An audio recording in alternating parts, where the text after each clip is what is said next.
digitization, but right next to it is frictionless. And everybody's looking for a frictionless way to do business. What LQX is doing is creating that frictionless through an entirely complex buyer all the way to settlement experience. Again, like brokerage and what Broadridge has done. I would sort of equate it to the idea of you go to that Apple store and you buy and they bring it right to you. The settlement all happens in real time and it's frictionless. That's what needs to happen in the complicated global supply between the banks and their corporates they're serving. Same thing in the insurance space between the policyholder and the insurance company. And then the other idea behind this is you can lay off risk in a whole different way. You can start to create marketplaces to be able to trade that. And I think that's really interesting to the investment community because they can actually buy these asset classes. Instead of buying things like crypto and NFT, or maybe in addition to those, they can actually go into the receivables space and the trade supply chain with real confidence that it is optimized through a governance process, a blockchain, and I think that's a really great opportunity for LiquidX. As an old bond guy, when you look at trade finance, it's a credit asset class, right? And it's all about credit and pricing and lending credit. And the attractiveness of the asset class comes from how dysfunctional it is and how you can get a lot more alpha for it.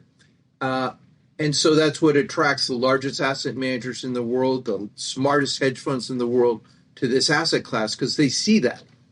But to the point you and I are making is they just want to come in and be credit specialists and price it.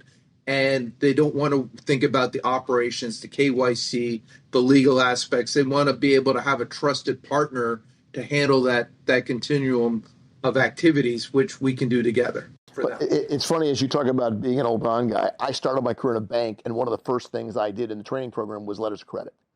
And the one thing we prayed for was that they never came due, that there was never a delivery. They were just paid down because the paper process there was abysmal. The record keeping, there was microfiche back then. We're in a different world now. The digitization of supply chain through LiquidX is an opportunity for a solution that banks can really get their head around and be optimized and truly lower their costs and reduce risk substantially.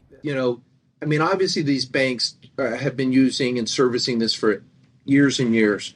But where it really helps the technology is helps these banks service the long tail, the middle market, the downstream market, where, frankly, the cost of doing business is so high to process, to the letters of credit, the legal, the KYC due diligence, they often pass because it's just too expensive. I'm going to equate that to the democratization of trading, which is something we're really familiar with in Broadridge, is because we brought these costs down. We've been able to make trading available to everybody with zero cost to trade. You think about the ability for a bank to serve the tail of customers because their cost to serve has come down substantially. They're clearly going to be able to serve Caterpillar, but are they going to be able to serve the middle market, the SME market? That's an opportunity for LiquidX to help the institution because that, again, gives efficiency to the corporate. In addition to efficiency institution, all of that can be passed on in terms of lower cost to do business.